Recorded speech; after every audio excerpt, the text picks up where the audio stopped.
여러분 안녕하십니까? 김군의 마음 TV 김원장입니다. 이번 시간에는 창세기 35장의 그 야곱의 기환에 대해서 생각해 보고자 합니다.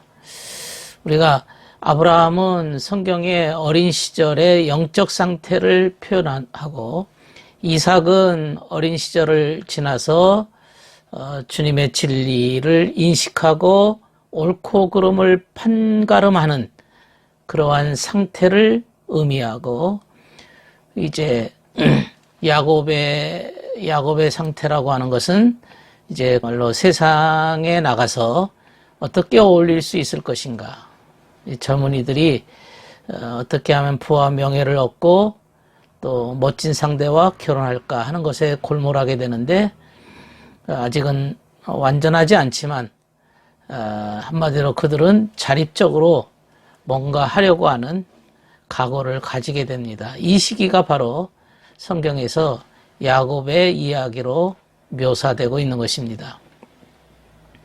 야곱은 라반의 그 두 딸 레아와 라헬과 결혼했습니다.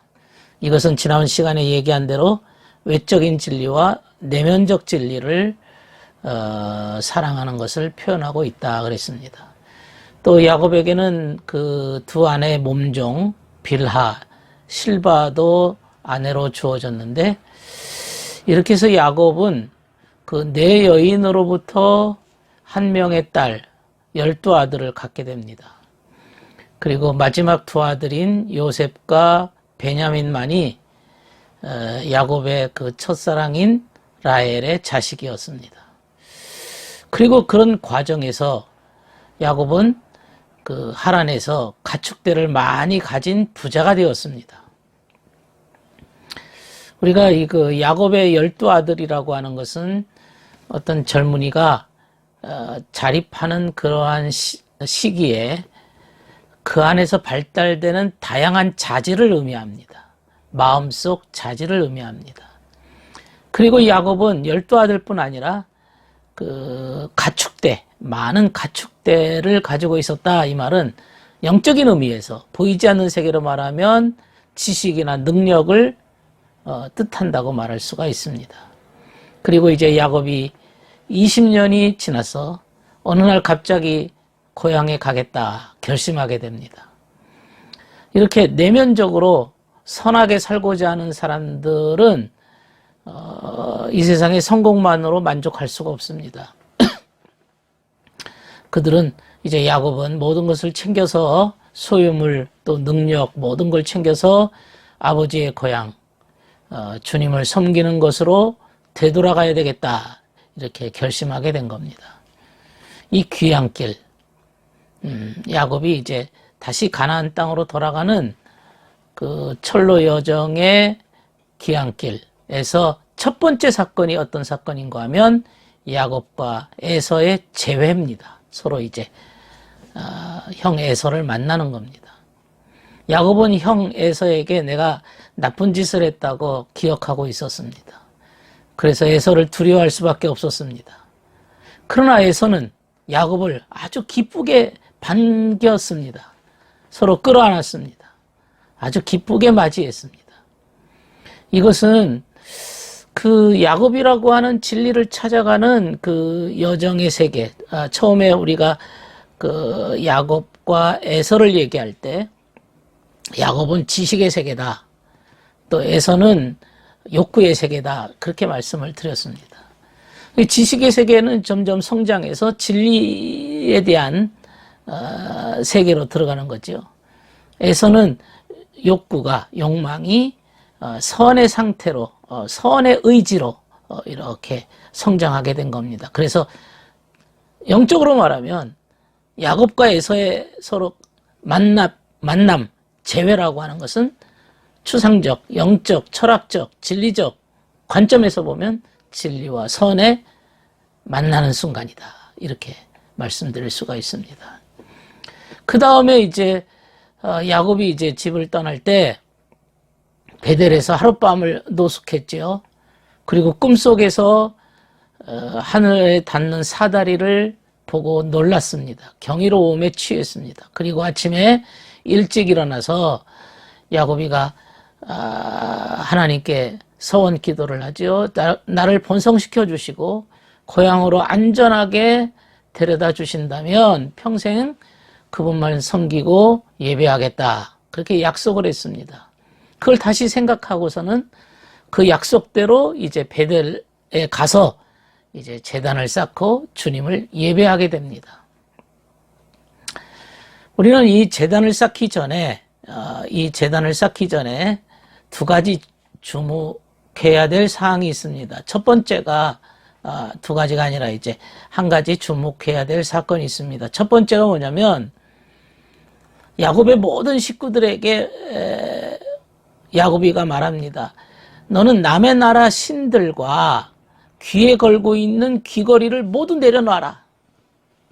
모두 내려놔라. 그래서 다 모아서 세겜 근처 느티나무 밑에 모두 묻어버렸습니다. 세겜 근처 느티나무 밑에 남의 나라 그 신상들 귀걸이들을 다 묻어버린 겁니다. 이게 뭘까요?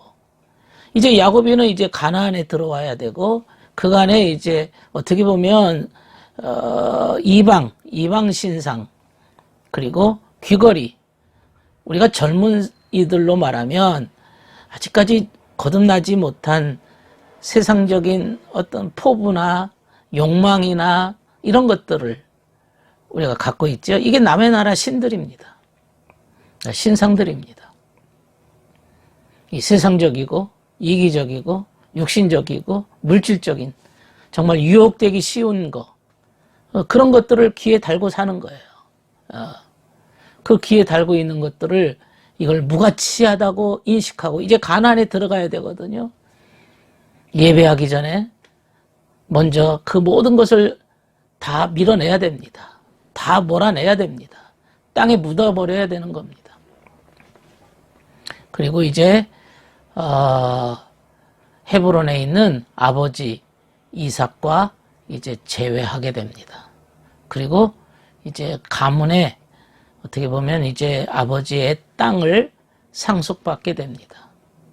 그리고 이제 이삭은 죽고 두 아들 에서와 야곱이 이삭을 안장했습니다.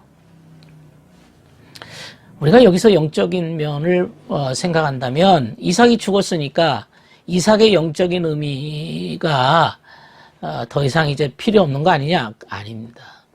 이삭은 이삭대로 살아있는 거죠. 예.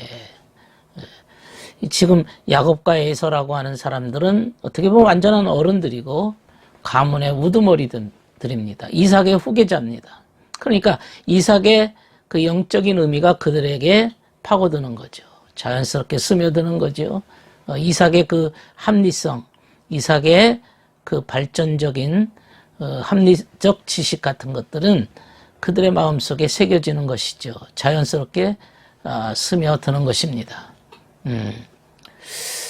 그래서 아브라함이 예를 들면 아브라함도 이미 돌아가셨지만 그러나 아브라함이 표현하는 초기의 그 순수함과 믿음과 순종 이런 것도 역시 야곱의 가슴 속에 새겨지게 되는 것이죠.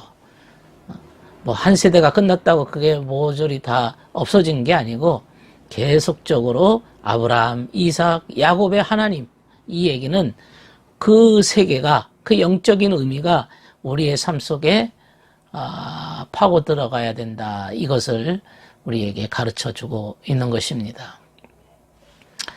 우리가 이 야곱의 그 가나안의 기환 이것을 보면 우리가 처음에 은혜 받았던 이 베델의 장소를 다시 만나지 않습니까? 다시 찾아가서 이전의 영적인 은혜를 다시 회복하죠.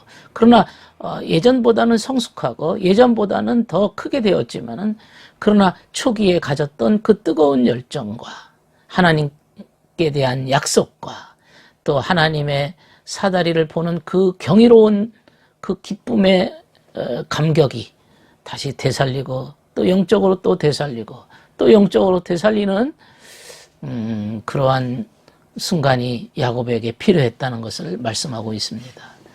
오늘 야곱의 귀한 사건에 대해서 말씀을 드렸습니다. 들어주셔서 감사합니다.